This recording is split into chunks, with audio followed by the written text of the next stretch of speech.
On est ce matin donc ensemble suite à une intuition que j'ai eue dans ma douche début février. J'étais un peu dans le down, enfin, beaucoup même, et je me disais putain là je ne vois plus clair, c'est la loose, ça va pas, qu'est-ce que je vais faire de ma vie, comment je vais continuer dans ma boîte. Et je me suis dit mais ça c'est un vrai sujet, le coup de mou.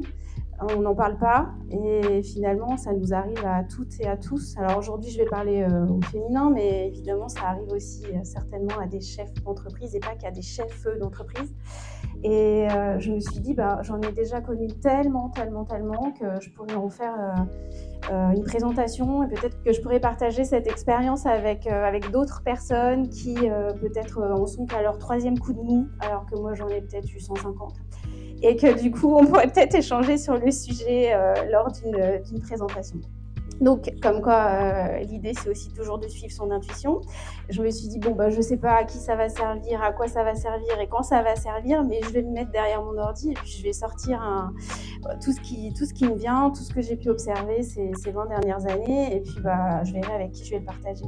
Il s'avère que je me suis auto-organisée en tant que coordinatrice du réseau Nantes Centre. Je me suis auto-organisée une conférence et puis en 4 heures, les 20 places étaient prises et puis j'avais plein de gens qui me demandaient si elles pouvaient venir à côté. Donc je me suis dit ok, donc là il y a une demande, le thème parle, donc je vais chercher un lieu qui puisse accueillir plus de personnes, et c'est comme ça que je me suis permis de contacter la Maison de l'Europe, parce que je me suis dit ça c'est un lieu sympa, les personnes ont l'air sympas, je pense qu'elles vont nous accueillir, et c'est le cas. Donc voilà, ça a dépassé mes espérances, merci d'être là. Donc le démarrage difficile ou le coup de mou dans son business, comment rebondir, c'est un vrai sujet. Moi, ça fait 23 ans que j'entreprends, ça fait 23 ans que je me pose la question. Alors à des moments, je me dis je suis vraiment une cador, j'ai trouvé le truc, je suis dans le flow, ça file, c'est génial. Et à d'autres moments, je me dis mais comment j'ai fait jusque-là, comment j'ai rebondi, quels ont été, parce que je me souviens plus en fait, quand je suis dans le down, je me rappelle plus de comment j'ai fait pour remonter. Donc j'ai essayé à travers cette présentation, de vous présenter mon regard à moi. Alors, il n'est pas exhaustif, il n'est pas moralisateur, il n'est rien de tout ça. Je ne l'ai pas trouvé dans les bouquins. Ça sort juste de mon expérience personnelle et de ce que j'ai pu observer chez les chefs d'entreprise que j'accompagne. Vous ne serez peut-être pas d'accord, vous aurez peut-être des trucs à dire et il faudra le faire, parce que c'est aussi ça, ce matin, c'est aussi la parole ouverte pour qu'on puisse échanger sur le sujet. Moi, je vous présente mon regard sur cette thématique-là et puis vous en ferez ce que vous voulez, mais j'imagine qu'on va avoir pas mal de choses à se raconter sur le sujet. Voilà, donc pour la petite histoire, parce que je vais aussi l'étayer de mes exemples perso et des exemples que j'ai pu observer. Moi, j'entreprends depuis 23 ans. J'ai commencé comme ça en sortant de l'école du Perret. Tu m'en parlais il y a quelques instants. C'était pas du tout prévu. Je m'étais pas du tout dit, tiens, je vais commencer, je vais être libre, je vais créer ma boîte, je serai jamais salariée. J'avais pas prévu ça. Mais il s'avère que je suis sortie après le 11 septembre de l'école et que tout était gelé et que j'ai pas trouvé de job, et que je me suis dit ma cocotte, si tu veux faire quelque chose, il faut te lancer quoi. Et donc j'y suis allée comme ça, la fleur au fusil. À l'époque, on parlait pas du tout d'entrepreneuriat, il y avait rien qui était conçu ou créé pour nous, il y avait pas de cadre, on expliquait même nous-mêmes aux institutions genre sécurité sociale comment on était considérés chez elles, parce qu'elles-mêmes elles ne savaient pas qui on était pour elles. Donc c'était un peu spécial. Et il fallait complètement improviser, donc improviser sur sa compta, improviser sur son statut, improviser sur sa retraite. Enfin, des fois, on n'improvisait même pas pour la retraite parce qu'on ne savait pas qu'il fallait faire quelque chose. Donc, en fait, c'est complètement en freestyle. Et j'ai commencé comme ça. Et j'avoue qu'au début, je n'avais pas très bien compris que je devais faire du chiffre d'affaires pour gagner un salaire. Je me disais, il faut que j'ai le moins de charges possible. Enfin, c'était pas très clair dans mon esprit. Donc, tout ça pour dire que j'ai expérimenté pas mal de thématiques d'entreprise, des approches multiples et variées. Il y a eu plein de trucs qui n'ont pas du tout fonctionné et des choses qui ont mieux marché. Entre-temps, j'ai eu la chance d'avoir 2 expériences en tant que salariée de 4 ans et demi chacune, à 2 moments différents, parce que j'ai eu des belles opportunités de rencontres avec des super propositions. mais je suis quand même très électron libre. C'est assez compliqué pour moi de suivre une autorité quelle qu'elle soit et de faire des choses qui font pas de sens. Donc 4 ans, c'était déjà ma limite grandement. Donc je vais vous montrer les pistes et les clés pour se repositionner, s'aligner, en sachant que ce n'est pas fait, on le fait pas une fois dans sa vie d'entrepreneur pour toujours. Parce que des fois, j'ai des clients qui me disent bah oui, moi, mon positionnement, on l'a fait ensemble il y a 1 an, mais c'est plus très juste. Bah oui, enfin c'est normal. On est impermanent, nos entreprises sont impermanentes, donc on est sans cesse en train de réajuster. C'est comme quand on élève un enfant, on ne va pas adopter les mêmes méthodos quand il a 2 ans que quand il en a 15. Et bien, notre entreprise, c'est pareil, en fait, il y a une forme de maturité, il y a une expérience, il y a un recul, nos besoins sont plus les mêmes aussi en tant que chef d'entreprise, donc on ajuste et on navigue à vue. Donc ce qu'on va mettre en place à un moment donné doit être un peu refondu, un peu ajusté, et c'est sans cesse. Je sais que c'est fatigant, moi-même je suis fatiguée à des moments, mais faut pas perdre ça de vue, c'est-à-dire que si on reste dans une posture comme ça, immuable, où on va rien modifier, on a toutes les chances de faire un crash. Alors, je vais présenter ma vision.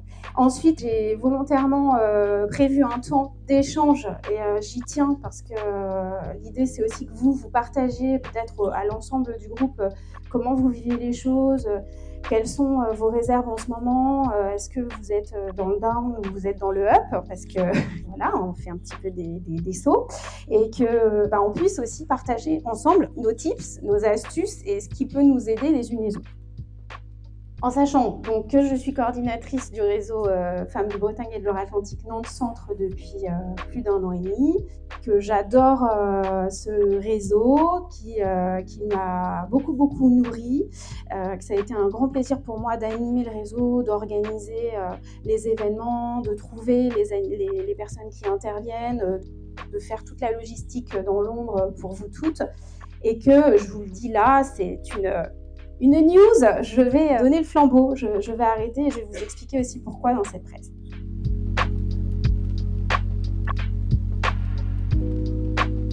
Moi, j'ai repéré 3 types de coups de mou. Parce qu'en fait, on se responsabilise beaucoup quand on ne se sent pas très bien. Il y a des choses qui ne sont pas tout à fait de notre fait. Il y a des interventions extérieures qu'on ne maîtrise pas, qui peuvent tout à fait mettre leur grain de sel dans la manière dont on va gérer notre boîte.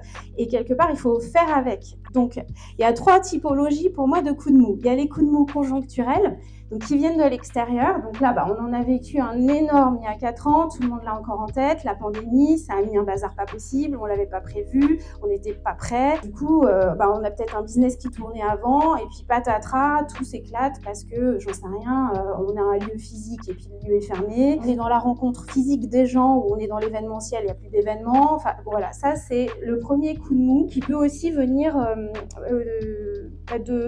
de contraintes ou d'évolution d'un marché professionnel, où d'un coup il y a plein d'agents immobiliers sur la place et du coup faut se partager un gâteau qui était plutôt gros mais qui devient minuscule. Enfin, voilà, il y a comme ça des vecteurs, des conjonctions extérieures qui vont intervenir sur votre milieu, sur votre entreprise ou sur la société en général. Ça va avoir un impact sur votre manière de driver votre boîte.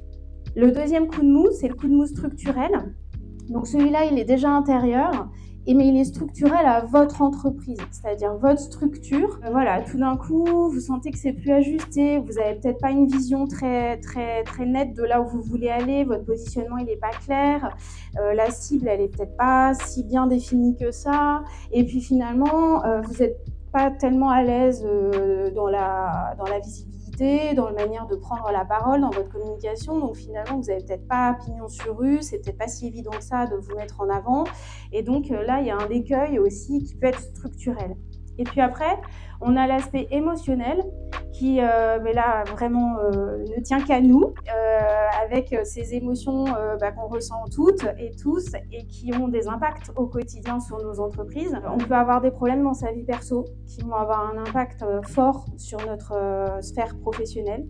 On peut aussi se sentir déséquilibré à l'arrivée d'un enfant ou j'en sais rien, parce qu'on se sépare d'une personne qui nous était chère, parce qu'on a un décès. Enfin, il y a plein de choses qui peuvent arriver. Et puis, on peut sentir dire une fatigue, un découragement. Et là, ça peut être aussi en lien avec tout ce qui se passe dans cette société, qui peut nous démoraliser, nous mettre dans un sentiment d'angoisse. Enfin, on peut se sentir tout d'un coup perdu aussi personnellement. Et ça peut avoir un impact fort sur la manière dont on va gérer notre entreprise. Ça va là jusque-là? Alors, ce qui n'est pas cool, c'est que je l'ai écrit là-haut, ces facteurs peuvent intervenir de manière distincte ou en simultané. Et ça, c'est le jackpot. Quand on a les 3 trucs en même temps, on est au top.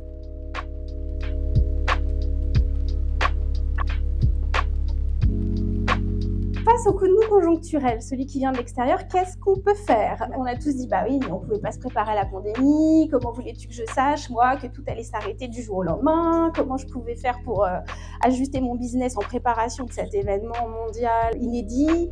Donc c'est vrai que sur ces événements-là, on n'a pas de prise. Par contre, il y a des moyens de se préparer à ce genre de choses. C'est un état d'esprit, je vais vous décrire juste après, et ça permet quelque part d'être déjà dans la posture d'accueil d'une merde, quoi qu'il arrive, d'un truc qui nous tombe dessus, qui est un peu extraordinaire, mais où finalement on a les clés pour rebondir et pour ne pas rester hébété ou dans la sidération pendant des semaines. Parce que l'idée, c'est pas ça, c'est que nous, il n'y a personne qui nous paye quand on ne se rémunère pas avec nos boîtes. Donc, à un moment donné, on n'a pas un an pour se dire comment je rebondis à cette situation planétaire. Il faut y aller, quoi. Souvent, on n'est pas prêt, on ne sait pas bouger vite et on ne laisse pas partir. Alors, par rapport à l'idée de on n'est pas prêt parce que souvent, on n'est pas forcément connecté à son environnement. On fait son job, on vit sa vie, mais on n'est pas toujours en observation, en perception active par rapport à ce qui nous entoure. Je m'explique. Lorsqu'on a les antennes ouvertes et qu'on capte un peu l'air du temps, on est toujours mieux préparé que si on est dans sa bulle, tout fermé, et que finalement on n'a pas senti que le vent allait tourner, on n'a pas senti qu'il y avait quelque chose qui pouvait virer, on ne s'est pas préparé à quelque chose qui pouvait être sur la tangente. Moi j'aime bien faire cet exercice-là, j'ai accompagné des étudiants il y a quelques semaines, enfin pendant quelques semaines, ils ont entre 20 et 25 ans, et ils sont en formation de direction artistique. C'est plutôt des bons, très bons, mais ils sortent pas. Donc ils sont derrière l'ordi, ils sont à l'école, ils sont sur leur chaise, ils sont censés penser tous les projets de demain, toutes les innovations de demain, et ils sortent pas. Et on est sortis toute une matinée, moi ça fait 20 ans que je fais ça, c'était matinée air du temps, ici. Et en fait, on est sortis, alors on était à Nantes, on n'avait pas de plan défini, mais je les ai accompagnés à aller dehors et à regarder ce qu'il y a dehors. Parce qu'en fait, dehors, on a beaucoup d'informations. Elles sont toutes là, les informations, sauf qu'on n'est pas entraîné à les regarder et à les lire et à les décrypter. Et donc, on est allé à Monoprix, on est allé à la Fnac, on est juste resté dehors à regarder les gens passer, on s'est assis sur un banc, on a écouté les gens qui parlaient. Et en fait, alors ça a l'air de rien, mais vous ne pouvez pas imaginer, si vous faites ça 2 heures, le nombre d'infos que vous allez collecter. Et si vous faites ça régulièrement, vous allez pouvoir les entremêler entre elles, ces informations, et ça va vous tisser l'état d'esprit sociologique du moment. Alors, c'est un métier. Moi, j'ai travaillé pendant plus de 10 ans dans un bureau de style où justement le job, c'est d'être en veille et de percevoir, de ressentir les mouvements sociétaux de demain, d'être vraiment une éponge par rapport au comportement des consommateurs, aux attitudes des gens, et de pressentir à 2, 5, 10 ans, 20 ans, les grands mouvements sociétaux de consommation, de mode, de vie. Enfin, on nous disait qu'on était des Madame Irma, mais on pressentait à l'avance vers quoi les gens tendaient et de quoi on allait avoir envie demain, quelles étaient les nouvelles contraintes. Là, on a des grosses contraintes environnementales. Bien évidemment, il faut qu'on les intègre tous, qu'on soit ou non concerné par l'environnement directement. Et ça, c'est vraiment quelque chose que je vous invite à faire parce que Alors moi, c'est dans mon ADN personnel et c'est sûrement pour ça que j'ai travaillé aussi longtemps dans ce milieu-là, c'est que je suis tout le temps en veille. Et donc, à des moments, je suis obligée de me débrancher parce qu'en fait, c'est très fatigant. Mais je saisis en permanence des signaux faibles, forts. Je capte des choses et du coup, j'en fais des moulinages personnels, ce qui me permet d'être toujours à peu près dans la justesse. Je fanfaronne pas du tout. Mais avant la pandémie, sans le savoir, je me suis repositionnée dans mon entreprise. J'étais dans l'événementiel, dans la fabrication d'outils de communication pour des événements, des dossiers de presse, etc., avec des marques de luxe. Donc autant vous dire que c'était des gens qui avaient beaucoup d'argent et qui organisaient des événements où on était physiquement tous ensemble. Et un an et demi avant, je suis allée vers le digital alors que j'y connaissais rien. Et donc j'avais déjà mis en place le boulot à distance avec tous mes clients. Le fait que je n'ai pas forcément nécessairement de clients au local juste en bas de chez moi. Et puis, ce conseil, cet accompagnement vers l'entrepreneuriat, vers la mise en place d'une structure pro et vers la communication digitale. Donc finalement, l'année du confinement, moi, j'ai vécu dans 4 villes différentes et j'ai pu bouger avec mon ordi, j'avais mes clients, j'étais déjà prête. Et je me suis dit, waouh, quel bonheur, parce que finalement, tout ça, je l'avais pressenti.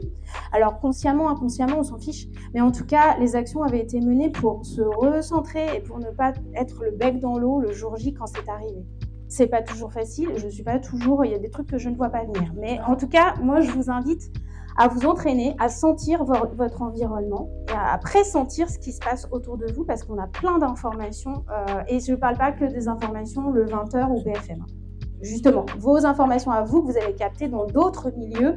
Moi, par exemple, j'adore faire du blablacar, j'en fais depuis 12-13 ans, parce qu'en fait, c'est pour moi un pic, une super collecte d'informations, d'écouter les gens, me raconter leur vie, comment ils vivent, leur niveau de vie, qu'est-ce que la crise est pour eux, est-ce que l'inflation a créé une dissociation dans leur famille, est-ce qu'il y a plus de divorces, est-ce que les jeunes sont angoissés, est-ce que j'ai plein d'infos et comme je voyage avec plein de gens très différents de 17-18 ans à 60-70 ans, ça me donne un état des lieux, un panel là à l'instant T de ce que vit la société qui est super intéressant. Notez aussi toutes les choses dont vous n'avez jamais entendu parler avant. Parce que quelque part, ça vous dire, tiens, non, j'ai jamais entendu ce truc-là, je sais pas de quoi ça parle, qu'est-ce que c'est que ce truc?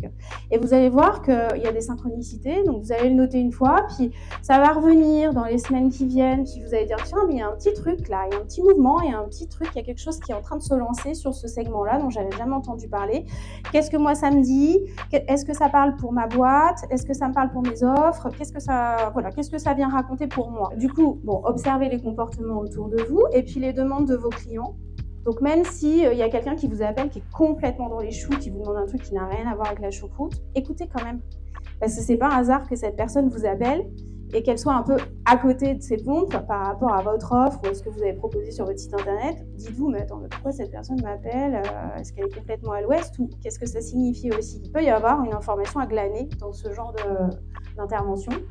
Et puis du coup, entraînez-vous. Alors je dis pas que ça se fait en 5 minutes, moi ça fait plus de 25 ans que je fais ça, c'est mécaniquement, enfin je suis constituée comme ça, maintenant c'est une gymnastique intellectuelle, mais faites converger vos ressentis, les informations et les comportements que vous notez pour essayer d'en tirer une matière première, une essence qui peut vous orienter. Ou en tout cas, tellement vous connecter à votre ici maintenant que vous savez un peu, vous ressentez ce qui se passe autour de vous. Donc on est tous des capteurs, hein, on a tous des antennes, qu'on soit très intuitif ou moins intuitif, on capte des trucs. Il suffit juste de poser son attention dessus et d'essayer de voir ce que ça peut nous raconter ou pas. Et peut-être que des fois on collecte des choses et que ça raconte quelque chose que 6 mois ou 1 an après, mais c'est pas grave, on a fait le job. Et ça nous permet de préparer. Quand je parle de l'état suivant, c'est l'étape suivante, c'est ce qui va arriver après. Souvent aussi, donc j'ai dit, je passe de on n'est pas prêt à on ne sait pas bouger vite. Donc on peut avoir une situation qui est pseudo-confortable, dont on a du mal à se séparer et du coup on est un peu englué, c'est-à-dire qu'on se dit bon là faut que j'y aille, mais ça reste, on est coincé. Donc moi j'invite, et c'est pas toujours évident non plus, mais à être en posture d'affût. Parce que quand on est en posture d'affût, on peut se rendre disponible aux opportunités. Et si on voit passer un truc, bah, on peut y aller, quoi. On ne va pas mettre 2 mois à se dire alors attends, est-ce que c'est bien pour moi? Est-ce que j'en ai envie? Et puis se dire est-ce que je peux bouger? Est-ce que je m'autorise à bouger? Non, on peut saisir l'opportunité. Alors on a beaucoup parlé de mode agile ces dernières années, c'est un mot qui est un peu galvaudé, mais c'est quand même ça l'idée, c'est une forme de souplesse, d'élan, d'agilité qui nous permet d'y aller sans s'éparpiller. C'est-à-dire qu'on peut aussi avoir des tempéraments quand on est multipotentiel, quand on est multi, à aller tout tester et à vouloir tout prendre, et parfois on s'éparpille. Donc on est nos propres garde-fous. Et on se connaît maintenant, je pense. Donc, c'est à la fois cultiver cette curiosité et en même temps se dire « Attends, non, je ne vais pas sur tout ce qui passe, mais je regarde et je suis prête à saisir. » Et puis, parfois, il y a beaucoup de choses, il y a beaucoup d'histoires qui commencent par juste une rencontre, juste un contact, juste un café avec quelqu'un. Moi, c'est un truc que je fais très souvent. Je suis assez souvent sollicitée pour une rencontre.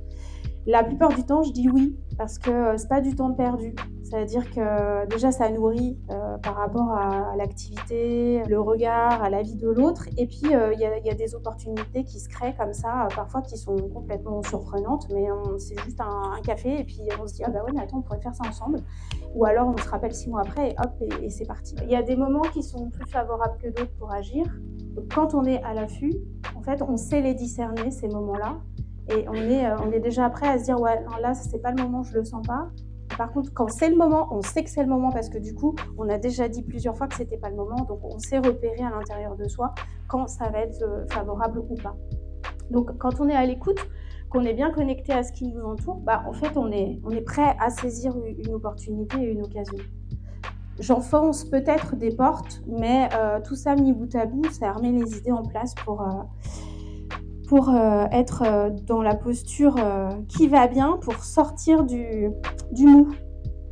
Et la plupart du temps aussi, on ne sait pas laisser partir, c'est-à-dire qu'on a une activité, ou on a une clientèle, ou on a une offre qu'on aime bien, qu'on a mis du temps à mettre en place, et puis à un moment donné, on sent qu'il faut qu'elle s'en aille, pour laisser la place à autre chose qui va nous élever plus, nous apporter plus, nous nourrir plus, mais on n'arrive pas à lâcher parce qu'on se dit bah oui mais là ça je sais ce que c'est tangible, je l'ai déjà vécu, ça me rapporte encore de l'argent, j'aime moins mais j'aime encore, et puis ce qui vient après je le connais pas, donc ça me fait peur. Alors moi c'est un job que j'ai fait tout l'hiver là parce que j'ai eu des gros challenges perso l'année dernière qui m'ont beaucoup fragilisée ces derniers mois. Et donc, j'ai passé au crible tout ce qui faisait plus trop sens pour moi. Là, je me suis dit, ok, bon, ça non, ça oui. Parce que quelque part, si ça fait plus sens, c'est que c'est plus juste. Donc, il faut lâcher. Et puis, c'est important aussi d'observer où on passe son temps et son énergie.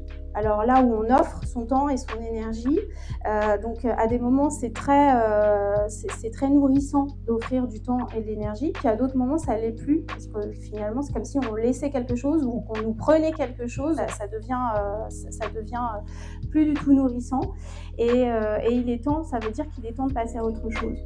Et je vous ai indiqué aussi de lister tout ce qui ne vous apporte plus de joie, parce que c'est quand on s'éclate qu'il y a de l'abondance, c'est quand on s'éclate que c'est porteur de sens, c'est porteur de développement pour vous et pour votre entreprise. Et quand on fait les choses avec lassitude et qu'on n'a plus d'envie, faut vraiment lâcher. Mais c'est pas facile, hein, c'est vraiment pas facile. Et on peut avoir tendance aussi à réactiver d'anciennes activités, se dire mais tiens, mais il y a 2 ans, il y a 5 ans, je faisais ça, c'était pas si mal, plutôt que d'aller vers l'avant, vers des choses innovantes qu'on connaît pas, qui nous font vraiment flipper. On se dit tiens, mais si je revenais sur un vieux truc, je vais le ressortir, je vais le relooker, puis ça va le faire. Non, en général, ça c'est un petit peu comme avec les ex, quoi. Quand on retourne chercher un ex d'il y a 10 ans, c'est peut-être pas la meilleure idée. Donc ouais, là c'est sans compromission par rapport à soi-même et à son entreprise, c'est être lucide, laisser partir ce qui a plus de vibe, ce qui a plus de jus, pour accueillir ce qui potentiellement va vibrer. Mais du coup, cette période de transition, elle est inconfortable. Parce qu'en fait, on ne sait pas trop où on va et en même temps, on sait ce qu'on lâche, mais on ne sait pas ce qui va se passer après. Ça, c'était pour les coups de mou extérieurs. Là, on passe à l'intérieur. Alors, ça va être encore moins confortable. Donc, les coups de mou structurels. Donc là, on peut agir et on peut façonner, structurer, transformer parce qu'on a la main, c'est notre boîte, c'est notre entreprise. Donc, en fait, elle nous appartient. On est maître de notre job et de notre boîte. Donc là, on peut subir des remous internes, mais en tout cas, on n'est pas attaqué de l'extérieur. Alors, souvent, on est mal positionné. Ça, c'est un constat que je fais avec toutes les personnes que j'accompagne. On est mal positionné. Donc, on manque d'aliments, nécessairement. Et souvent aussi, on ne sait pas changer d'échelle. Donc, je vais vous expliquer. Donc, quand on est mal positionné, il y a des petits trucs pour voir qu'on n'est pas très bien positionné. Donc, par exemple, si vous rencontrez quelqu'un à un déjeuner femme de Bretagne ou une soirée business ou autre, et que cette personne, alors vous n'allez peut-être pas avoir le fond de sa pensée, mais en tout cas, si cette personne, elle se dit à quoi son activité peut bien me servir, ce qu'elle fait, moi je peux le faire tout seul, hein, je n'ai pas besoin d'elle. Ou oui, c'est bien beau, mais enfin, j'y crois pas trop à ce qu'elle m'a présenté, ça tient pas la route. Si quelqu'un peut se dire ça après vous avoir rencontré, après vous avoir écouté parler de votre job, c'est que le positionnement n'est pas tout à fait ajusté. Et que du coup, cette personne ne travaillera pas avec vous, puisqu'elle ne voit pas l'intérêt de travailler avec vous, et qu'en plus, elle ne vous recommandera pas, puisqu'elle ne voit pas l'intérêt de travailler avec vous, et elle n'a pas très bien compris ce que vous faites, donc elle ne va pas vous recommander. Tout autant que nous sommes, on est toutes potentiellement les prescriptrices des unes des autres. Les prospects, donc les gens qu'on prospecte, on se fait toujours une idée de oui, je dois faire des tunnels de vente, mes prospects, il faut que j'aille les chercher à New York. Non, mais les prospects, ils sont en bas de chez nous, en fait. C'est pas la peine d'aller chercher des trucs très compliqués. Les gens avec qui on peut travailler, ils sont pas loin. La plupart du temps, ils sont pas loin physiquement et ils sont pas loin énergétiquement, mais il faut les capter. Il faut qu'on ait quelque chose d'intéressant à leur offrir, à leur proposer. Il faut que ça leur parle, parce que sinon, vous ne les rencontrerez jamais. Donc là, quand on est mal positionné, l'idée, c'est d'arriver à bien définir son positionnement. Et le positionnement, c'est un travail permanent, puisqu'en fait, on bouge beaucoup, les clients potentiels bougent beaucoup, les besoins bougent beaucoup, tout bouge beaucoup, tout le temps. Donc on peut avoir une idée aujourd'hui et puis demain c'est plus tout à fait la même, donc il faut sans cesse s'ajuster, d'où toute cette première partie où on est connecté à son environnement où du coup on peut agir vite en se disant il y a un petit truc là qui fait que je me dis il faut que je me recale. Donc là, première chose, alors je vous dis des choses on va dire assez simples parce que je n'ai pas fait une présentation sur le positionnement aujourd'hui, mais c'est un de mes sujets de prédilection. Bien définir le service rendu et les bénéfices. Ça, c'est super important de voir quel est le service que vous allez rendre à une personne, à une entreprise, à une association, à je ne sais pas qui, à un organisme, et les bénéfices que ce service va créer. Ça, c'est super important. Ça vous donne beaucoup d'informations sur votre positionnement. Être très au clair sur votre méthodologie. Comment vous allez vous y prendre avec la personne, l'organisme, comment vous voulez faire, vous, en respectant bien évidemment votre rythme personnel. On n'a pas fait tout ce qu'on a fait pour en plus se mettre des contraintes folles, pires que quand on était salarié. Donc il faut qu'à la fois cette méthodologie elle puisse être attractive et en même temps qu'elle vous corresponde à 100%. Et j'ai mis tout en laissant une part de mystère parce que si vous dites tout, en fait, vous perdez en crédibilité. C'est là que les gens ils se disent ah oui d'accord, c'est hyper simple, moi aussi je peux le faire. Ou alors ils vont se dire attends, on est là, en fait elle a pas de valeur ajoutée, elle m'apporte rien.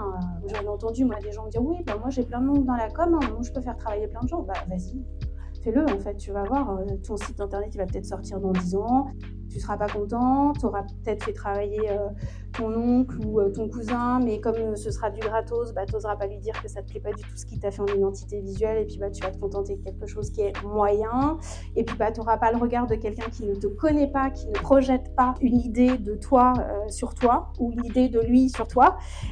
Travailler avec un professionnel, c'est aussi ça, c'est d'avoir finalement une expertise, un regard pro, sans avoir les filtres de quelqu'un qui projette sur nous.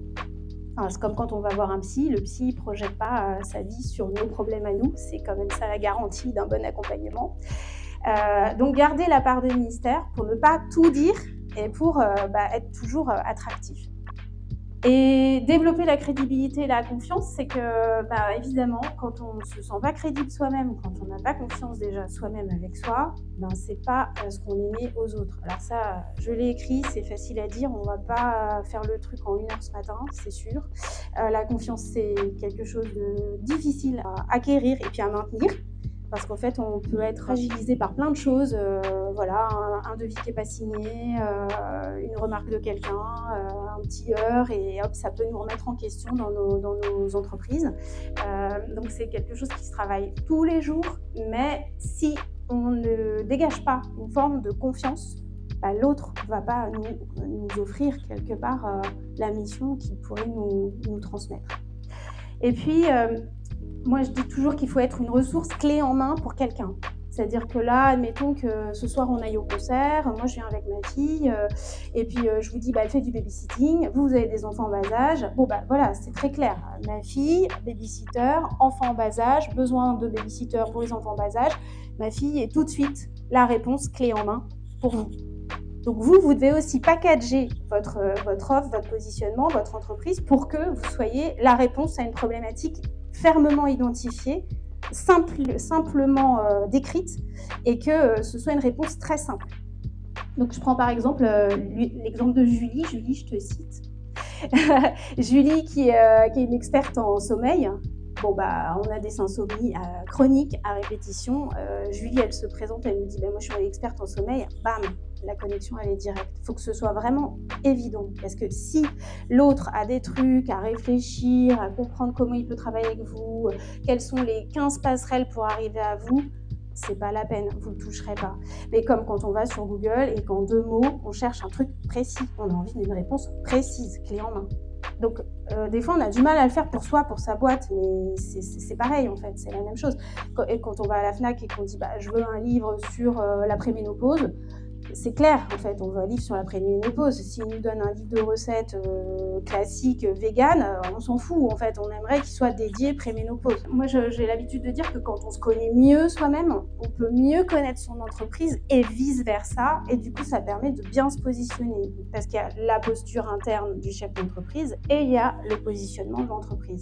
Et donc, il y a un jeu d'alignement entre sa posture personnelle et le positionnement de son entreprise pour que tout ça soit bien aligné et que quelque part, on donne envie à l'autre d'être accompagné par nos soins. Quand ça ne fonctionne pas, c'est quand on ne peut pas être identifié par un mot ou une idée. Si on doit réfléchir, si moi par exemple je parle de quelqu'un et que je dois réfléchir pendant 5 minutes pour formaliser ce que la personne fait, que moi-même j'ai pas très bien compris à quoi va servir son offre, que je sais pas trop comment en parler, je peux pas la recommander et je peux pas quelque part croire en son activité. Donc dans une soirée business, vous savez, il y a l'histoire du pitch là qui stresse tout le monde. C'est vrai que ça stresse et en même temps, il faut s'entraîner à le faire parce que si on n'est pas capable soi-même de bien se présenter, les autres peuvent pas bien nous présenter et du coup, c'est un truc en chaîne. Et après, on a des difficultés donc à exprimer qui on est et ce qu'on fait. Et petite anecdote, vendredi soir, avec ma fille, on était à la Géothèque. C'est pareil, la Géothèque, super spot pour des rencontres littéraires top. Et on a rencontré des gens hyper agréables qui ont créé le festival Nature Nomade à Nantes, qui a lieu tous les ans en novembre, qui est un super festival que je vous recommande vivement d'arpenter. Et donc, on était sur une terrasse avec ces personnes qu'on ne connaissait pas avec ma fille. Et ces personnes me demandent ce que je fais. Et je dis, Cléo, vas-y, réponds. Et donc, elle a fait le pitch pour moi et c'était super. Enfin, on peut s'amuser aussi à faire ça parce qu'en fait, elle a super bien pitché. Il faut dire que mes enfants sont des cadors de la communication et du pitch, mais vous pouvez vous amuser aussi à faire ça pour voir si, ne serait-ce que les gens qui sont autour de vous ont capté ce que vous faites et peuvent le simplifier et le rendre audible à quelqu'un qui n'est pas forcément du sérail, mais qui a besoin quand même de vous. Donc souvent quand on manque d'alignement, puisqu'on n'est pas très bien positionné, on peut se dire à soi-même je sais pas trop ce que je fais. Alors là on est un peu mal parce que si soi-même on se le dit à soi-même, c'est un peu compliqué pour les autres. Je sais pas vraiment avec qui et pour qui je veux œuvrer, je veux bosser. Et puis je le fais parce que je dois gagner ma vie, quoi. Alors ça, je pense que le troisième c'est le pire. Parce que si vous prenez pas de plaisir, s'il n'y a pas de joie, s'il n'y a pas d'envie, franchement, s'il n'y a pas d'envie, il n'y a rien, il n'y a pas de business, vraiment. Et ça, c'est la tendance, et je peux parler de tendance, mais je peux parler même de mouvements profonds, intérieurs. Ça, dans les années à venir, franchement, ceux qui ne bossent plus avec la joie dans les tripes, au cœur et l'envie, rien ne va fonctionner, ça ne marchera plus du tout. Même si là, des fois, on arrive encore à faire des trucs alimentaires, entre guillemets, ça ne va plus du tout tenir ça. Donc, pour aller vers l'alignement, donc il y a le positionnement, mais il y a aussi l'intégrité. On n'en parle pas forcément tout le temps, c'est pas forcément quelque chose qu'on a en tête à chaque instant quand on entreprend, mais l'intégrité, c'est fondamental. On ne va pas se vendre sa mère, sa sœur, son mec pour bosser. On ne va pas mettre au rebut toutes ses valeurs, son identité, qui on est pour bosser. Enfin, non. Quand on fait ça, alors moi je l'ai fait pendant je ne sais pas combien d'années, et finalement il y avait beaucoup de déception, il y avait la frustration, et puis ça ne m'aidait pas à m'ajuster, à trouver ma juste place, parce que finalement j'étais pas dans mon histoire à moi, j'étais à côté puisque je ne respectais pas mes propres valeurs, mes propres convictions et ce que j'ai à faire aussi ici, quoi. Donc quand je dis trouver son code secret, c'est vraiment voir ce qui est ultra important pour soi. Donc, moi, par exemple, mon code secret, enfin, il y en a plusieurs, mais c'est l'excellence. Voilà, je ne peux pas, je ne supporte pas de faire des trucs médiocres. Je ne peux pas. Donc, c'est compliqué pour moi quand on vient me demander un truc... c'est pas basique, hein, c'est médiocre. Un truc qui fait pas sens, qui sert à rien, qui est contre mes valeurs. Ça, c'est pas possible. Je peux pas mettre de l'énergie ou mon expertise quelques instants là-dessus, je peux pas. Et ça me joue des tours. Si je le fais, je vais le payer très cher parce que je ne vais pas être payée. Ou, ça m'est arrivé il y a peut-être 15-20 ans. Je ne suis pas payée, évidemment. C'est marrant. J'ai fait un truc de merde et on ne me paye pas. Logique, parce que je n'aurais pas dû le faire, en fait. Je me suis désavouée. Je me suis manqué de respect en le faisant. Donc, voilà. Il ne faut pas chercher. Hein. Des fois, on va se dire, ouais, les clients, c'est plus ce que c'était, etc. Non, mais non, c'est juste que vous n'êtes pas en train de faire ce que vous devez faire. Donc, quelque part, vous avez le revers de la médaille. Des fois, c'est assez simple. Donc, en définissant bien sa mission et ce qu'elle enveloppe précisément, ça vous permet de respecter ce qui est important pour vous et votre intégrité. Et en étant vraiment clair sur ce que vous voulez ressentir, et là j'insiste, j'ai mis ressentir, c'est vivre, c'est vibrer, c'est éprouver avec vos clients et vos partenaires, là, vous allez pouvoir aller vers ces missions-là. Si vous voulez être le pompier de service, ok, pas de problème. Moi, perso, j'ai déjà fait ça. J'ai pas du tout envie d'être le pompier de service. Ça me saoule. C'est pas la peine de m'appeler pour un truc pour demain après-midi. Ce sera non. J'ai pas envie de vivre ça. J'ai pas envie que mon expertise soit concentrée, mâchouillée, piétinée, parce que c'est l'urgence qui prime. Non. Et j'ai pas envie qu'on m'appelle tout le temps pour les galères à 21h le soir. Non. Après, il y en a qui kiffent ça, qui adorent ça. Bon, ok, si pour eux, c'est ok, c'est ok. Après, si vous avez envie d'accompagner dans le temps, sur des projets vraiment au long cours, il faut respecter aussi ce tempo-là. Si par contre, vous vous sentez l'âme pionnière de quelqu'un qui défriche et qui va créer des déclencheurs, qui va booster chez les gens, mais qui ne fait que passer en fait dans la vie des gens qu'elle accompagne. Et ça, c'est possible aussi en fait. Il y a des personnes, moi j'ai été ça un peu pendant longtemps, où quelque part que j'étais toujours très rapide, très en avance et impatiente. Et en fait, je créais un effet dynamite. Et puis il y avait un one shot, bam, et puis après je passais à un autre client. Mais c'était mon offre, elle était comme ça. Après, là aujourd'hui, je tente de m'assagir. Du coup, j'ai des offres qui sont plus longues dans le temps, où je suis capable d'accompagner les gens avec plus de constance dans le côté permanent du temps. Mais il faut vraiment définir ce qu'on veut, parce que comment vous voulez définir votre offre si vous ne savez déjà pas sur quel tempo vous voulez vous fixer, sur ce que vous voulez ressentir avec votre client. Est-ce que vous avez envie d'être un peu un mouchoir jetable? Est-ce que vous avez envie d'être quelqu'un considéré comme un expert plus dans son domaine, où vraiment on a une reconnaissance envers votre expertise? Quelle est la posture que vous voulez adopter pour vous qui va respecter cette intégrité? Il n'y a pas de jugement là-dedans, puisqu'on peut tous avoir envie de quelque chose de différent. Et en plus, dans sa vie d'entrepreneur, ça va bouger. C'est-à-dire que c'est vrai qu'il ne faut pas se leurrer. Quand on commence, on est un peu tout feu, tout flamme, on ne sait pas trop se positionner, donc on prend un peu tout. Puis après, on commence à sélectionner et à se dire, non, mais ça, en fait, non. Waouh, plus jamais. Ça, j'ai déjà donné. Ça, oui, j'aime bien, mais peut-être un petit peu différemment.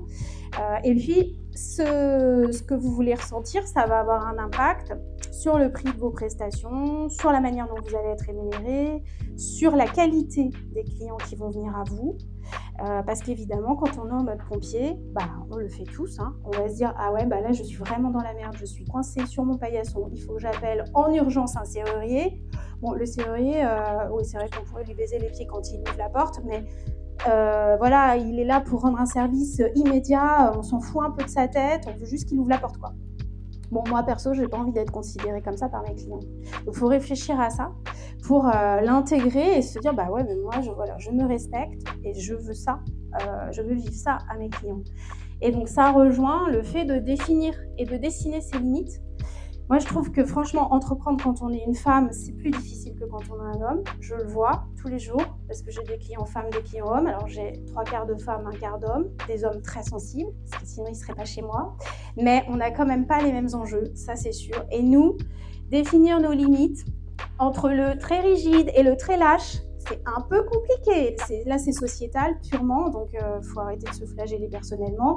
C'est que la société, nos fils, les hommes qui nous entourent peuvent avoir tellement tenté de nous faire ci ou voilà, inconsciemment, on a fait ça en plus et on fait ci, on fait ça et on se sacrifie. Et toutes les limites, elles sont difficiles à poser, même avec ses clients. Enfin, si on n'y arrive pas toujours bien avec ses enfants, avec son entourage, on n'y arrive pas forcément mieux avec ses clients.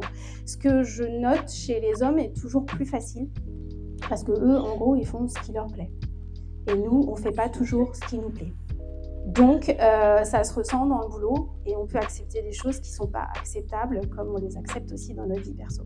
Voilà, je dis ça, je dis rien.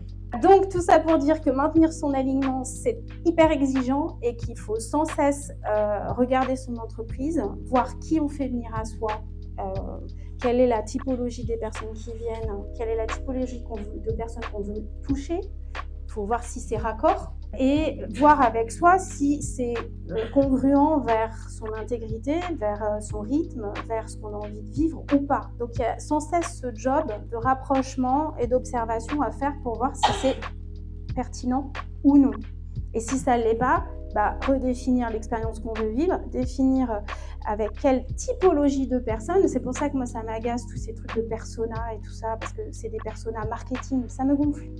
C'est pas ça, en fait. Nous, on veut une typologie de personnes, mais d'humains. Ça veut dire quel cœur on veut. Est-ce qu'on veut un cœur ouvert? Est-ce qu'on veut un cœur fermé? Est-ce qu'on veut un cœur écorché? Enfin, moi, j'aurais plus envie de définir les cibles comme ça, par rapport à la qualité du cœur.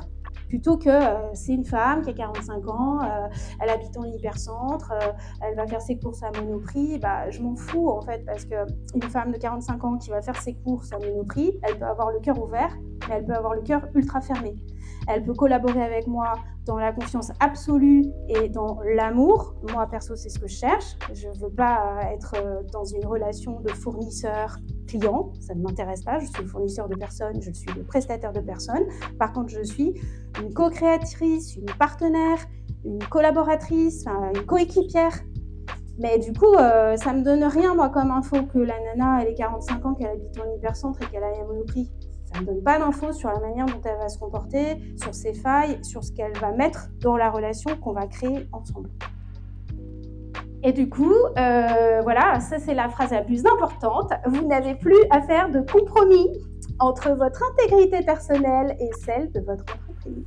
Vous n'avez pas à renier vos valeurs pour gagner peut-être 1 000 euros, 5 000 euros. Moi, il y a 20 ans, mon premier client, ça a été L'Oréal. C'est le pire client que j'ai rencontré de ma vie, sur 700, je pense, marques accompagnées. Vous pouvez me payer vraiment très cher. Jamais plus je retravaillerai avec ces gens, jamais plus. Alors, pour vous aider à identifier, parce que là, je parle, mais c'est pas facile. Après, sur les cas perso, vous allez vous dire, oui, c'est bien gentil, mais bon, moi, qu'est-ce que je fais avec mon truc à moi, voilà. Peut-être aller voir dans vos anciens jobs, je pense que vous étiez pour la plupart salariés, regardez en fait quels étaient les codes de l'entreprise ou des entreprises dans lesquelles vous avez bossé. Est-ce que la posture c'était on se met en mode pompier? Est-ce qu'on est en mode ultra qualitatif, conseil d'expert? Est-ce qu'on est en mode Géo trouve tout, mouton à 5 pattes, ultra atypique? Dès que vous avez un truc atypique, venez nous voir. Comment en fait les entreprises dans lesquelles vous avez travaillé se positionner, quels étaient leurs codes? Et puis voir vous, quand vous travaillez avec ces entreprises, si ça faisait sens pour vous, si vous vous y retrouviez personnellement, s'il y avait des choses qui venaient vous heurter, à quel niveau en fait ça se situait pour voir si c'était aligné. Bon, si vous y êtes plus, c'est que ça l'est plus, mais il y a peut-être un moment donné où ça l'était. Et où ça l'était, mais peut-être que vous aviez des choses à dire à la direction pour dire bah ouais, moi j'adore quand on fait ça, mais pas comme ça. Est-ce qu'on peut pas ajuster ça? Puis là on vous a dit bah écoute, tu prends la porte parce que nous on n'ajuste rien. Enfin, des fois ça se passe comme ça. Donc allez regarder ce qui faisait sens pour vous ou pas, et voyez, essayez de décrypter, de décoder. Et alors après là j'en viens à ce fameux changement d'échelle. Donc le changement d'échelle, ça c'est un truc qu'on ne nous apprend pas non plus. Donc, souvent on se dit bon bah ok bah j'y vais à l'aveugle, je sais pas trop par où je passe, j'ai pas de vision, j'ai pas d'envie, mais bon j'y vais, on verra bien. On peut aussi avoir l'écueil de voir très très grand, trop grand, et du coup de pas regarder les détails. On peut aussi, je l'ai pas mis, mais regarder très petit, trop petit, et ne pas avoir assez d'espace pour s'expanser. Et puis, on peut aussi ne pas du tout se poser cette question de la place. Alors, ça vient, c'est vraiment la suite de ce que je viens de dire. Et du coup, prendre la place que l'on nous donne. Enfin bon, vous savez, dans une fratrie ou dans un groupe, dans un cercle, etc., si on ne prend pas sa place, il ne va peut-être pas rester beaucoup d'espace parce qu'il y a des gens qui prennent la place pour 2 ou 3 ou 5 et que si chacun n'est pas dans sa posture et à sa juste place, en fait, il a du mal à exister. Donc, quand je parle d'échelle, c'est vraiment apprendre à changer d'échelle. Donc, quand on voit trop petit, il faut s'entraîner à visualiser, à imaginer une version plus grande de ce qu'on regarde. Alors, j'ai fait exprès, les visuels, à chaque fois, je ne vous ai pas décrit, mais moi, je suis très visuelle. Et les visuels, ils sont choisis vraiment spécifiquement pour illustrer mon propos. Là, spécifiquement, j'ai mis tout ce bazar là, de pièces. Alors, c'est bien gentil, mais donc on démarre par ça, c'est super, mais qu'est-ce qu'on fait, quoi? C'est quoi le plan? C'est quoi la photo? Qu'est-ce qu'on doit construire? Où est-ce qu'on va arriver, quoi? Donc, en fait, on n'est pas tous fabriqués pareil, on n'a pas le même cerveau, on n'est pas tous façonnés pareil. Donc, il y a des gens qui vont tout de suite avoir la vision et qui ensuite vont définir les étapes pour l'atteindre. Il y a des gens qui commencent peut-être par les étapes sans avoir la vision, mais c'est quand même pas mal. Alors, soit on arrive à le faire soi-même, soit on se fait accompagner, mais pour envisager des hypothèses de vision, et pour se dire ah bah non mais ça, moi c'est souvent ce que je fais en fait en consulte avec mes clients, c'est que quelque part je les amène, je suis extrêmement créative, donc je ne me mets pas de limite dans ce que je visualise pour les autres. Des fois pour moi oui, mais en tout cas pour vous non. Donc en consultation je me dis et si tu faisais ça, et si tu faisais ça, et là si ça faisait ça, et là si tu touchais ce client là, et là si tu créais ça, et là si tu... Et en fait les gens me disent mais j'ai jamais pensé à tout ça. Et donc ça fait un panel, donc on part volontairement en brainstorming pour élargir le champ à fond, et du coup revenir à ses ressentis, à ses sensations, et se dire ah non mais ça non moi je m'y vois pas. Non. Alors après on questionne, on regarde si c'est les croyances limitantes qui freinent ou si c'est réellement notre intériorité qui dit bon non c'est pas pour moi.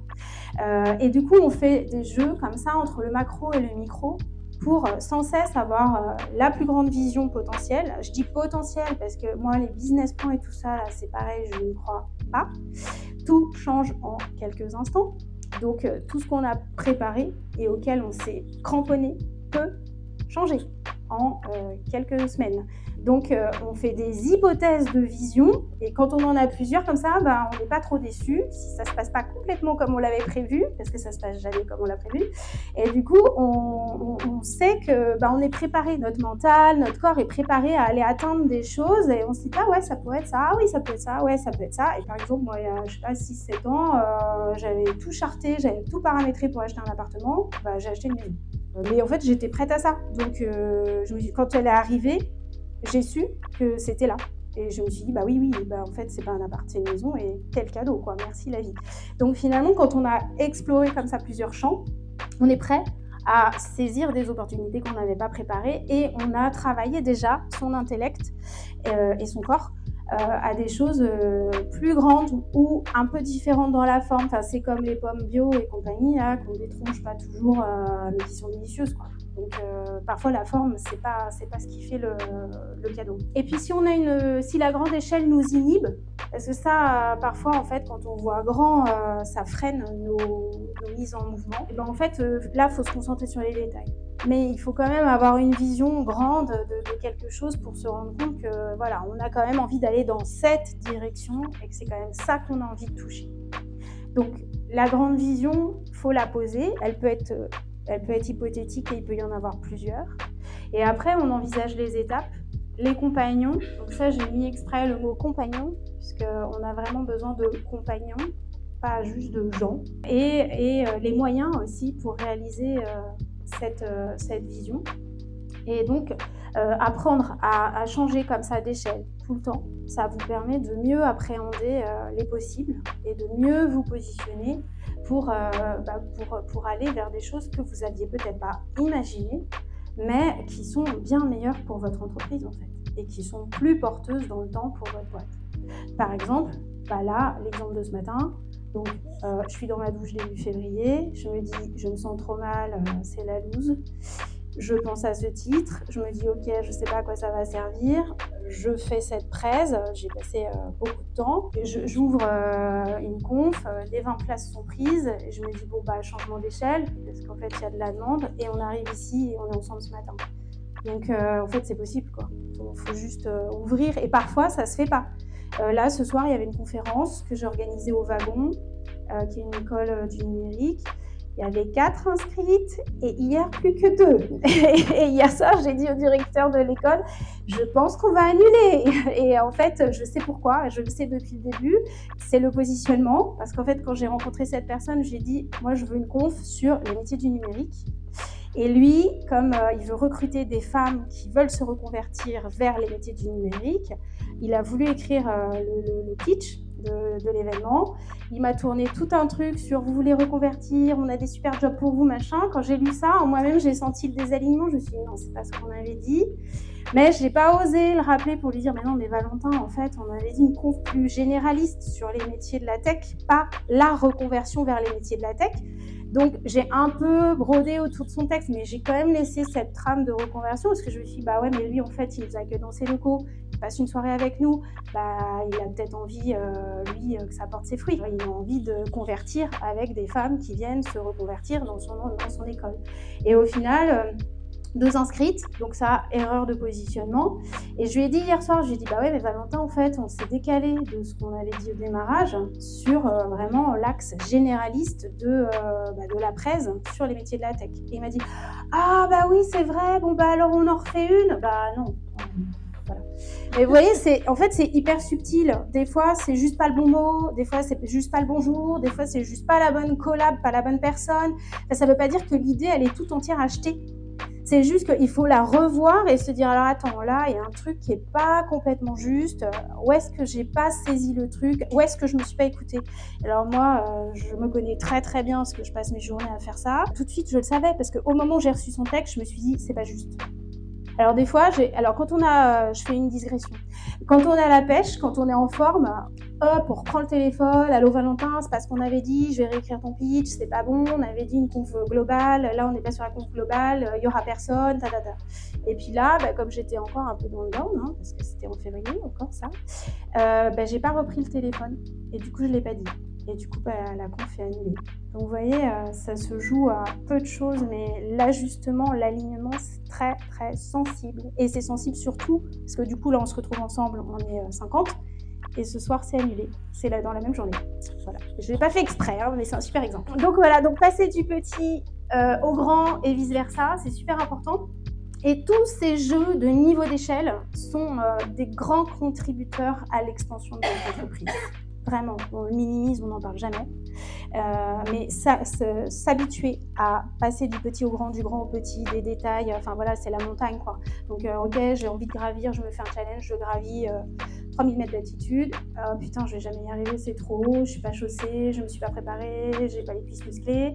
Et après, bah non, mais attends, je vais déjà me faire je vais faire 3 km par 3 km, et puis je me pose dans un refuge, mais je continue à regarder la montagne, parce que c'est là que je veux aller, et je fais mes petits pas. Donc là, on voit bien, bon, je vous ai fait déjà des exemples, mais quand on connaît pas sa destination, qu'on sait pas où on va, qu'on sait pas du tout comment prendre sa place, bah en fait, on met pas l'énergie au bon endroit. Et donc du coup là, même si avec Valentin, on avait à cœur de créer, parce qu'il m'a dit je suis hyper triste, j'étais trop contente de vous accueillir, ça me désole, ben en fait on n'a pas mis notre énergie au bon endroit.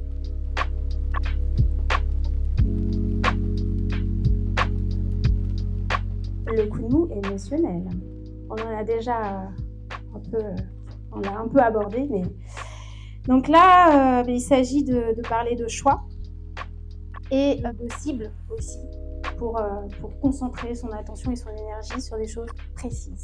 Donc bien souvent, on s'agite en s'éparpillant, on cherche des solutions immédiates parce que quand on n'est pas dans une super forme et qu'on n'est pas dans le flow, on est un peu comme au milieu de la mer, en bras coulés. Donc si on nous envoie une bouée, on va sauter dessus, on veut un truc immédiat pour sortir du bouillon et reprendre son souffle, ses esprits et juste se retrouver en sécurité. Parce que les coups de mou, je ne l'ai pas dit, mais c'est très insécurisant. On repasse toute sa vie devant soi, on remet toute sa vie dans la perspective, je n'ai que des échecs.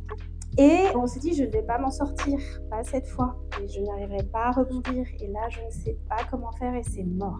Je vais reprendre un job en tant que salarié, c'est fini, ma vie est finie. Et donc, on cherche des solutions immédiates. Alors que c'est pas toujours les meilleures qui viennent à nous tout de suite. Quand on n'est en plus pas dans une super énergie. Et du coup, je parle de l'énergie parce que c'est quand même hyper important. On ne sait pas forcément utiliser correctement son énergie. Mais ça, on ne nous l'a pas appris. Donc, on s'agite en s'éparpillant. Alors là, j'enfonce une porte ouverte, vous connaissez bien le truc. C'est comment on utilise son temps. Dans le meilleur des mondes, il faudrait que chaque jour, on choisisse chacune de nos activités, chaque personne avec lesquelles on les fait, chaque création en son âme et conscience. Donc, en son âme et conscience, c'est ce petit truc à l'intérieur de soi où on sent vraiment bien si c'est ok ou si on est à côté. Donc ça, c'est pas toujours évident, mais c'est quand même pas mal, peut-être en conscience, peut-être une fois par semaine, de dire aujourd'hui, je passe au scan tout ce qu'il y a dans ma journée pour voir si c'est ok et si je suis en accord avec ce que je fais. Parce que des fois, on fait des trucs tellement mécaniquement qu'on ne se rend pas compte qu'en fait, on est à l'ouest. On fait des choses qui ne font pas de sens pour nous, avec des gens qu'on n'aime pas, qui nous saoulent, qui n'ont pas les mêmes valeurs, qui sont dans l'ego alors que nous, on n'est pas dans les en fait, voilà, c'est hyper important parce qu'on perd de l'énergie avec ça. Donc, c'est bien de se poser et de regarder. Après, on a tous souvent, enfin je pense, vous me direz si quelqu'un n'a pas peur du vide, mais le vide est hyper effrayant. Et quand d'un coup, dans son emploi du temps, alors qu'on avait eu plein de jobs, que c'était bien rentré, tout ça, on s'est dit ouais c'est cool, je suis dans une super dynamique, il y a du flow là, le business vient à flow, et que là on a du vide, on se dit putain mais ça y est, c'est la fin quoi. Bah non. En fait, le vide, on peut le transformer. C'est que parfois aussi, juste la vie ou notre corps, inconsciemment, nous envoie des temps de repos, de régénération, de maturation. Donc, c'est des temps utiles. C'est des temps dont on peut faire quelque chose. Donc, par exemple, moi, en février, quand je suis sortie de ma douche, que je ne savais pas ce que j'allais faire de cette putain de journée, je me suis mise à faire ça. Et quelque part, il fallait bien que je la crée, cette conf, pour vous la donner aujourd'hui. Donc, il me fallait du temps. Et peut-être que moi, à accompagner toujours les autres, etc., j'ai pas beaucoup de temps pour réfléchir et pour sortir, alors que j'adore faire ça et j'ai beaucoup de choses à partager. Il faut peut-être que là, voilà, en gros, inconsciemment, je me suis créé cet espace-temps pour pouvoir créer cette conférence, pour vous la donner aujourd'hui, parce que sinon, je suis sans cesse en accompagnement et j'ai pas le temps de mûrir, de me poser pour sortir ces infos-là. Donc, il y a beaucoup de choses à faire. On peut optimiser ses expériences passées, on peut se faire du coup un book, on peut prendre des cafés avec des gens qu'on n'a jamais pris le temps de rencontrer. Enfin, en fait, il y a plein de trucs à faire. On n'est pas obligé de se mettre devant une série, quoi. Alors, si ça nous fait du bien, oui, mais il y a plein d'autres activités annexes à celles qu'on dit bonnes pour notre entreprise, rentables, optimisables, qui vont tout autant rentabiliser notre temps et permettre de développer des choses auxquelles on n'avait pas pensé. Et puis, c'est bien aussi de se faire confiance. Donc ça, c'est pas facile parce que quand on est dans des moments comme ça, on culpabilise beaucoup et on se dit que on est bonne à rien et que on ne sait pas ce qu'on va devenir. Donc se faire confiance. Et ne pas gaspiller non plus ses ressources pour se rassurer. Parce que du coup, quand on est dans un moment de vide comme ça, si le téléphone sonne, qu'on a n'importe quelle demande de client, on peut être capable de dire oui, alors que c'est pas du tout oui. Mais juste, on se dit ouais, mais j'ai rien de mieux à faire en ce moment, ça me fera toujours un petit peu de beurre dans les épinards, machin. Oui, mais non, en fait, c'est un peu un test, quoi. C'est pour voir si tu tiens le coup, si tu tiens ton intégrité et ton alignement, quand tu es dans le vide et dans le down, et qu'on t'envoie un truc merdique, on voit si tu le prends ou pas. Et si tu le prends, tu dis bon, oui, je suis prête à prendre les trucs merdiques. Oui, mais non, en fait, parce que c'est pas ton positionnement, c'est pas ce que tu veux vivre avec tes clients, et c'est pas ce que tu veux développer dans le temps. Et puis j'en vois encore, qui sont pressés comme des citrons, qui s'excitent dans tous les sens, mais du coup, quand on est comme ça, en fait, on n'arrive pas à aller regarder comment on fonctionne et voir si c'est adapté à soi, à son bien-être, à son équilibre, et puis en tirer des conclusions agréables ou moins agréables pour repositionner et faire des choix. Donc, il nous arrive de saisir, de partir sur des solutions immédiates, parce que du coup, on veut tout de suite trouver le truc qui va faire qu'on va se sentir en sécurité. Mais c'est pas toujours ça. C'est-à-dire que quand on est en réajustement de positionnement, c'est des périodes qui arrivent quand même régulièrement. Dans les business, c'est 1 an et demi. Enfin, c'est de plus en plus court, en fait, les réajustements. Les périodes, elles sont de plus en plus courtes. La transition, elle peut prendre quelques semaines, quelques mois, et c'est important de l'accepter. Et du coup, d'accepter la progression, c'est-à-dire pas tout de suite. Moi, c'est ce que j'ai fait en début d'année. Je me suis dit, ok, dans quoi j'excelle ? Et c'est là que j'ai envie d'aller vraiment, quoi. C'est mon nouvel objectif d'excellence, c'est quoi ? Mon ancien objectif d'excellence, je l'ai peut-être bien expérimenté. Là, je l'ai super bien maîtrisé. Mon nouvel objectif, c'est quoi ? Je prends souvent l'exemple des jeux vidéo, bien que je ne joue pas. Je vois mon fils jouer. Quand on arrive dans un monde de jeux vidéo, du coup, on est un apprenti. Donc, j'aime bien le jeu de mots que vous connaissez sûrement, en apprenti sage. Donc, on est un apprenti sage. On ne connaît pas, on n'a pas les codes, on ne sait pas comment on fait. Il faut peut-être aller chercher un truc magique qui va nous aider à avoir des ailes pour sauter sur je ne sais pas quoi et avoir des points en plus, etc.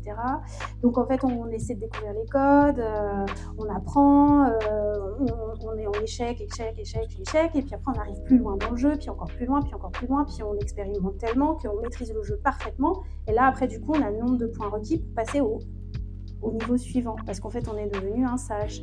Donc on va au niveau suivant, mais au niveau suivant on est encore en apprenti sage.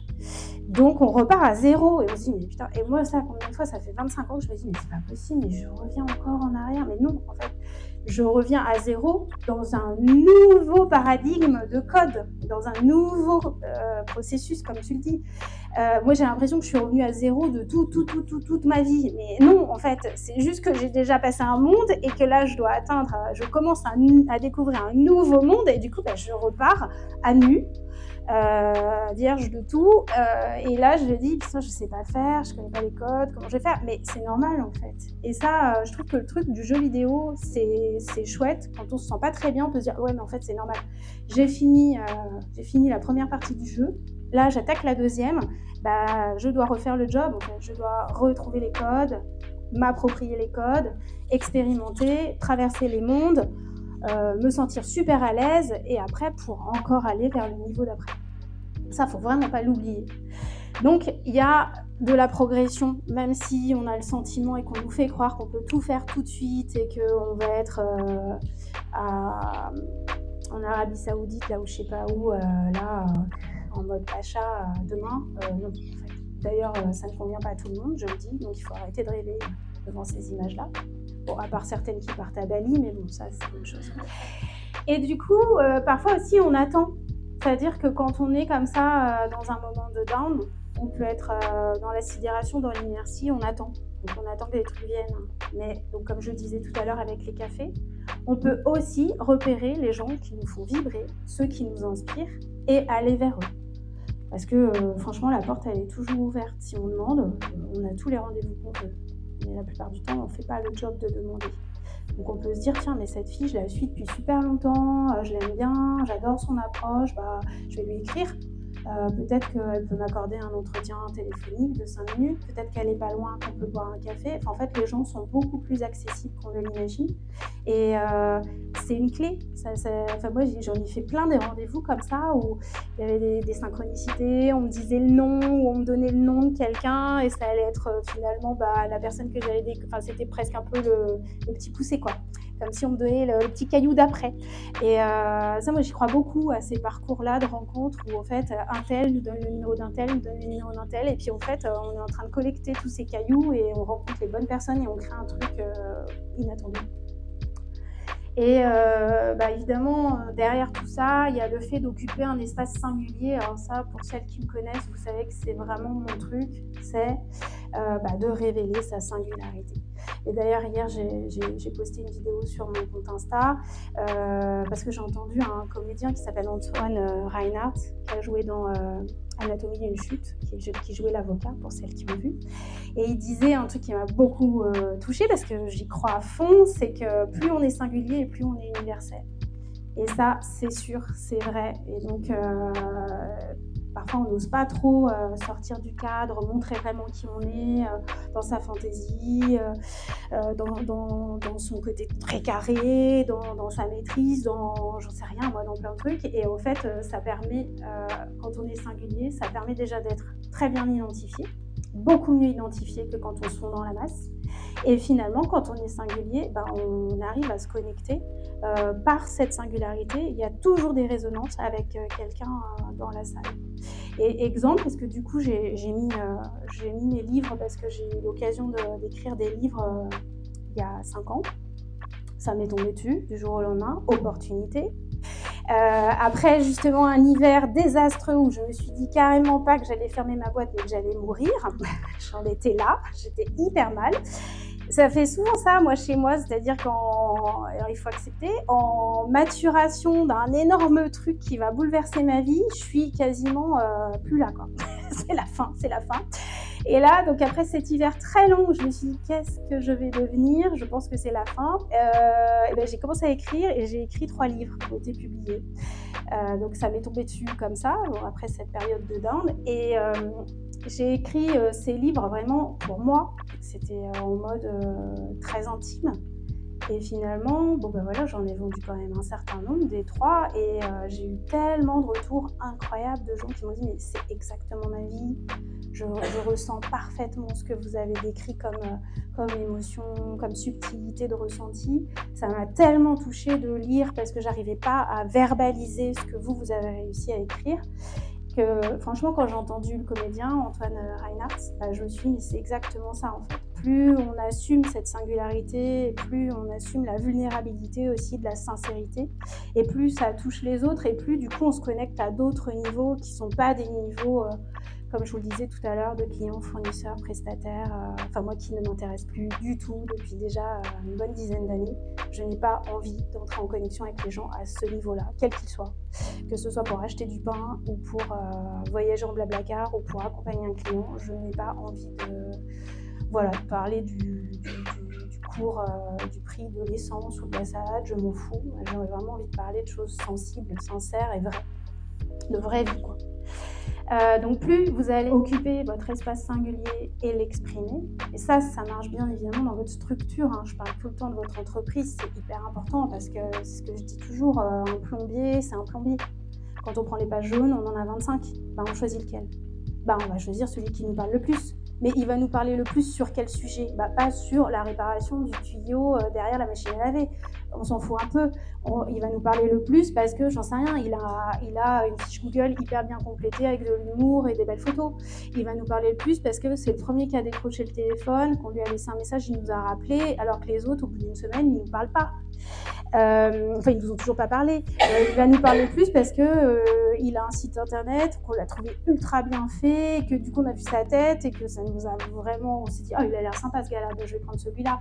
Donc à un moment donné, il faut quand même aussi se rendre un peu visible et se mettre dans sa vulnérabilité, et accepter de se montrer, parce que sinon, on est un plombier parmi une liste de 50 plombiers, ou peut-être même 300 à Nantes, j'en sais rien. Et là, on ne sort pas du lot, donc on ne s'affirme pas. Et donc cet espace singulier, cette singularité, donc on l'a fait émerger, on l'assume, on l'exprime, et puis surtout on la respecte soi-même et on la fait respecter. Parce que du coup, elle a beaucoup de valeur et elle est précieuse, et personne n'a à dire oui, non mais tu fais comme tout le monde, ou je sais pas quoi. Non, parce que vous ferez jamais comme quelqu'un d'autre, même si peut-être que dans l'esprit, c'est une tâche qui peut ressembler à celle de quelqu'un d'autre, vous la ferez jamais pareil. Donc l'idée, c'est de s'interroger sur l'expérience qu'on veut vivre, et puis d'essayer de la mettre en pratique avec le moindre effort possible, mais en acceptant que ça va progresser, ça va pas se faire en une journée. Bien utiliser son énergie, donc où, avec qui, quelle activité me fait perdre de l'énergie? Ça, c'est la vraie question. Quand je passe 1h30 au téléphone avec ma sœur qui me pompe avec ses histoires de boulot, parce que quand je raccroche, je suis en joie ou je suis vidée. Bon, si je suis vidée, ok, on arrête quoi. C'est plus 1 heure par semaine, c'est 5 minutes, et on protège son énergie et on met son énergie ailleurs. Peut-être que du coup, pendant cette heure-là, on va marcher dans la forêt, on va à la piscine, on va au cinéma, on fait un truc, on kiffe quoi. Quelle situation en fait j'accepte encore, quelle chose j'accepte encore, alors que je sais à l'intérieur que c'est pas ok du tout. Et qu'est-ce que je suis en train de chercher sans cesse en fait? Qu'est-ce que je cherche? Parce que du coup, quand on est en manque d'envie, de lassitude, ou qu'on ressent de la fatigue, c'est qu'on est en train de perdre de l'énergie quelque part. Donc on va essayer de colmater les fuites et de voir où on perd de l'énergie pour arrêter, fermer le geyser et se dire là en fait c'est mon énergie, je la garde pour moi et c'est moi qui l'exploite et j'en fais ce que je veux et c'est moi qui décide là où je la mets. Et ce qu'il faut savoir aussi, c'est que là où vous concentrez votre attention, c'est là où va votre énergie. Donc si vous concentrez votre attention sur tous les clients que vous ne voulez plus, vous allez quand même encore les attirer, parce que vous avez votre attention directement portée sur cette typologie de clients que vous ne voulez plus voir. Mais du coup, par votre énergie, vous l'attirez. Donc regardez bien où votre énergie part. Est-ce que vous l'utilisez pour vous à bon escient? Encore une fois, il n'y a pas de jugement. On fait comme on a envie, mais en conscience, c'est mieux. Et du coup, on peut faire des choix pour récupérer, concentrer, chouchouter son énergie au quotidien. Et du coup, moi, là, j'en viens aussi quand même à la coordination, puisque moi, ça m'a beaucoup nourri d'être chez les femmes de Bretagne, et puis beaucoup nourri d'être coordinatrice. Et puis, en fin d'année, déjà, j'ai senti que ça se désalignait. Il y avait des choses qui devenaient un peu rudes pour moi, comme les gens qui préviennent pas quand ils viennent pas, etc. En fait, ça a commencé à me gonfler, parce que je me suis dit, mais en fait, c'est 2 jours par mois que j'offre au réseau. Je demande pas du tout de fleurs. Je l'ai fait en mon âme et conscience. Mais je me suis dit, mais là, en fait, moi, ce niveau d'engagement-là, quand les gens viennent pas, je trouve que c'est pas respectueux pour mon intégrité personnelle, pour celle des intervenants, pour celle aussi des lieux, parce que moi, je galère à trouver des endroits pour accueillir tout le monde gracieusement. Et du coup, ça a commencé un tout petit peu à dissonner, et puis petit à petit, ça dissonnait plus fort. Je me suis dit, donc c'est pas facile de lâcher, il faut laisser la place à autre chose et puis à d'autres personnes aussi, et à autre chose pour moi, puis à d'autres personnes aussi. Et du coup, c'est plus aligné. Voilà. Donc il faut accepter ça et faire le nécessaire pour aller sur autre chose.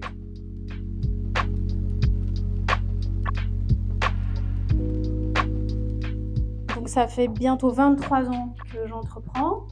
J'ai accompagné, je pense, entre 700 et 800 marques en tout, marques entreprises, quoi. Parce que pour moi, vous êtes une marque, vous êtes votre propre marque. donc national, international, de toute typologie, dans tous les secteurs de métier, luxe, mass market. Moi, ce qui me nourrit, c'est justement la curiosité de découvrir des univers et d'apporter un regard différent, une expertise différente sur un univers. Parce que j'entends souvent aussi beaucoup les gens qui me disent « Ouais, mais moi, dans mon métier, on fait comme ça. » Je dis « Bah oui, mais qui t'a dit qu'on faisait comme ça ? On s'en fout, en fait, on n'est pas obligé. On peut prendre quelque chose, une méthode qui vient d'ailleurs et l'appliquer sur ton métier à toi et au contraire, ça va être beaucoup plus porteur. Est-ce que ça fait sens pour toi ? Bah oui, bah alors voilà. Donc j'aime bien comme ça, moi, déconstruire et aller regarder, poser des... Alors c'est pour ça que je m'appelle révélatrice de marque. Et d'être, c'est parce que j'ai cette propension à mettre des flashs là où c'est pas très agréable. Donc ça m'a joué beaucoup de tours avant que j'arrive à maîtriser cet outil personnel parce que j'avais toujours le chic pour aller montrer des trucs et les gens en fait ça les agaçait parce qu'ils ne m'avaient rien demandé, j'étais pas rémunérée pour ça et je venais de mettre l'accent sur un petit truc qu'ils n'avaient pas du tout envie qu'on voit. Et à un moment donné, je me suis dit, bon là ça va plus du tout, les revers c'est bon, du coup j'en ai fait vraiment ma mission. Et maintenant, je ne parle plus quand on ne m'a pas payé, quand on ne m'a pas missionné expressément, je ne dis rien. Même si j'ai beaucoup d'infos, je me tais. Voilà. Mais du coup, je suis révélatrice. Donc, je vais aller mettre le flash sur les choses. Et ce qui m'amuse moi aussi beaucoup, c'est la créativité. Donc, c'est l'intuition. C'est apporter beaucoup d'intuition dans une entreprise. Apporter de la créativité pour qu'on sorte du cadre, qu'on se foute la paix et qu'on aille explorer des chemins qui n'ont pas été explorés parce qu'en fait, personne ne nous a dit comment on devait faire. On peut créer et on est là pour ça, notre manière de faire dans notre entreprise. Alors, franchement, même si avant on a eu des expériences professionnelles ciblées dans les mêmes métiers, on n'est pas obligé de refaire la même chose et de calquer sa méthodologie sur ce qu'on a fait dans une boîte avant. On peut complètement renouveler, revisiter et créer sa propre approche qui fera beaucoup plus sens pour soi. Voilà. Donc j'ai mis 100% de cœur à l'ouvrage parce que ça c'est très important pour moi. Bon là je vous ai mis mon parcours, mais depuis 23 ans je suis dans ces univers de la prospective, du marketing, de la com, de la stratégie. Et voilà, il y a plusieurs manières dont je peux vous accompagner. Donc, ce sera sur des dimensions d'intuition stratégique, de vision de marque et de communication créative. J'accompagne aussi des clients sur la prospection, sur la mise en relation. Parce qu'en fait, j'adore faire des passerelles moi, entre les trucs que les gens ne font pas. Donc ça, j'adore connecter les gens entre eux et je vois des connexions là où les gens n'ont pas forcément imaginé une connexion. Et moi, j'en vois une et souvent, moi j'ai plein de clients qui font du business entre elles parce que je les ai connectées durant leurs accompagnements. Et puis après, vous irez sur mon site. C'est pas encore tout à fait à jour parce que je suis en réajustement là, moi. Mais voilà, il y a du conseil tout azimut avec des temps de partage où justement c'est tout azimut. Et on décompte à la minute le temps qu'on a passé ensemble pour vous apporter un nouveau regard. Il y a des accompagnements davantage au long cours, révélation de marque, alignement de marque, de la création sur mesure, parce que parfois il n'y a pas grand chose à faire en fait. On a l'impression qu'on est au fond du trou, mais en fait on a tout. C'est juste que tout est posé devant nous, on ne sait pas comment structurer les choses et comment les orchestrer pour organiser quelque chose qui fasse sens et qui soit porteur. Je suis à fond sur les newsletters parce que ça marche hyper bien. Enfin, moi perso, à chaque fois que j'en envoie une, j'ai 2-3 clients qui arrivent. Et en fait, on ne se lance pas là-dedans parce qu'on se dit je ne sais pas écrire, je ne sais pas quoi dire, j'ai pas envie d'harceler les gens. Ouais, mais il y a une autre manière de faire ça. En fait. Donc moi, ce qui m'intéresse, c'est... Je suis en perpétuelle recherche sur la communication, sur l'intuition, sur la créativité. Je fais des recherches personnelles tout le temps que je vous diffuse quand je vous accompagne. Et ce qui m'intéresse, c'est de vous transmettre les codes. Donc vos codes à vous, les codes de votre entreprise, les codes de la com, les codes en fait à expérimenter pour voir voilà, comment ça vous parle.